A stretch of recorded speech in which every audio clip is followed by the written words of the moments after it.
Hello दोस्तों, आज हम अल्टरनेटिंग करंट के फॉर्मूले डिस्कस करेंगे जो कि आपके बोर्ड एग्जामिनेशन के लिए काफ़ी हेल्पफुल होंगे। ठीक है, तो चलिए स्टार्ट करते हैं फॉर्मूला नंबर 1 से। हमारा जो फॉर्मूला फर्स्ट है वो है एसी के करंट का फॉर्मूला। तो एसी में जो करंट का फॉर्मूला होता है उसको रिप्रेजेंट करते हैं साइन के फॉर्म में। तो ये होता है I is equal to I not sine omega T.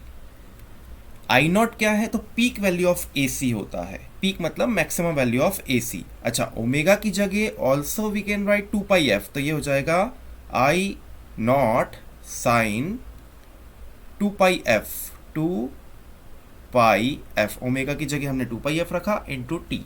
ठीक है, ऐसे ही जैसे हमने करंट की इक्वेशन लिखी है वैसे ही हम ईएमएफ की इक्वेशन लिखते हैं एसी में।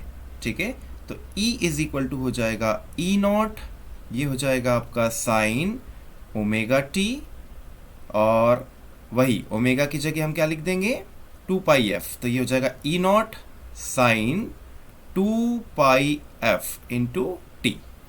ठीक है ना।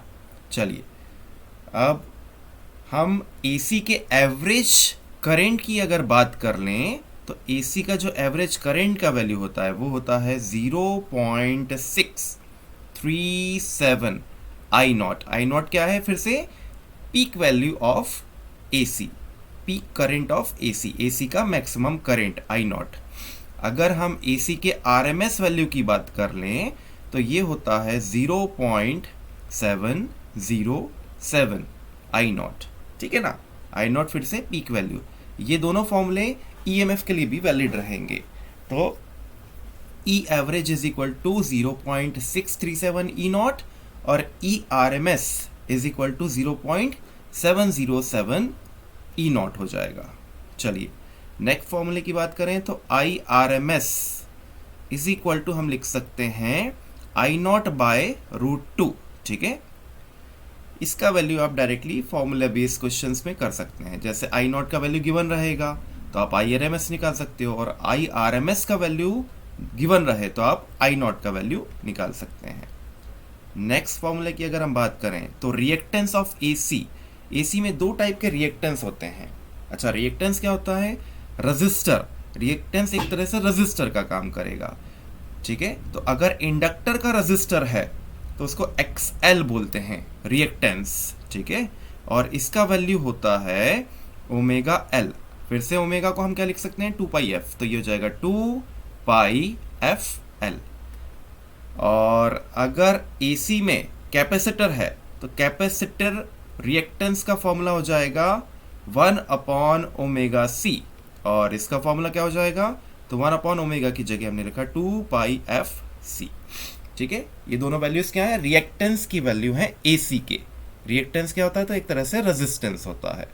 चलिए नेक्स्ट बात कर लें। ओके, इम्पीडेंस की। तो इम्पीडेंस होता है, इम्पीडेंस को रिप्रेजेंट करते हैं Z से। ये क्या होता है? Total resistance of AC circuit. AC में 3 टाइप के कंपोनेंट्स हो सकते हैं, या तो आपके पास होगा इंडक्टर, या तो होगा कैपेसिटर, और या तो होगा रेजिस्टर। ठीक है, तो टोटल जो रेजिस्टेंस होता है एसी का उसको बोलते हैं इम्पीडेंस। ठीक है, और इसको रिप्रेजेंट करते हैं √R² प्लस एक्स स्क्वायर से। हाँ, एक्स स्क्वायर को आप क्या लिख सकते हो?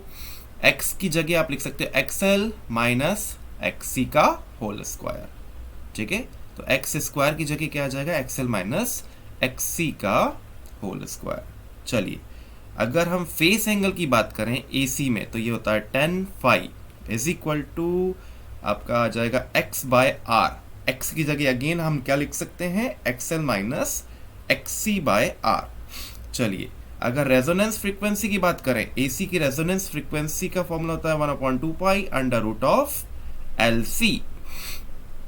L क्या है? इंडक्टर, और K क्या है? कैपेसिटेंस। ठीक है, अगर हम क्वालिटी फैक्टर की बात करें एसी के क्वालिटी फैक्टर की, ठीक है, क्वालिटी फैक्टर ऑफ एसी, तो इसका फॉर्मूला क्या हो जाएगा? 1/R√L/C। अच्छा, इसका एक और फॉर्मूला है रेजोनेंस की बैंडविड्थ अपॉन बैंडविड्थ का डिफरेंस। नेक्स्ट फॉर्मूले की अगर हम बात करें तो पावर की बात करते हैं। एसी में पावर का फॉर्मूला हो जाएगा ERMS इनटू IRMS इनटू ये हो जाएगा cos फाई, ठीक है। और अगर रेशोस की बात करते हैं, ठीक है, किसकी रेशोस की, ट्रांसफार्मर में अगर हमें EMF का रेशो दिया है या फिर करंट का रेशो दिया है और दूसरा या नंबर ऑफ टर्न्स का रेशो फाइंड करना है, तो कौन सा फॉर्मूला यूज करेंगे, तो ये हो जाएगा E1 अपॉन E2।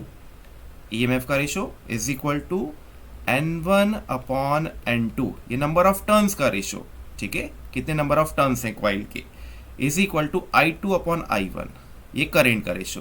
तो ध्यान रखना कि E1 और N1 इनके डायरेक्टली प्रोपोर्शनल्स हैं रेशोस, और जो करेंट का रेशो है वो इनवर्सली प्रोपोर्शनल होगा, ठीक है। चलिए आज के लिए इतना ही करते हैं। Thank you.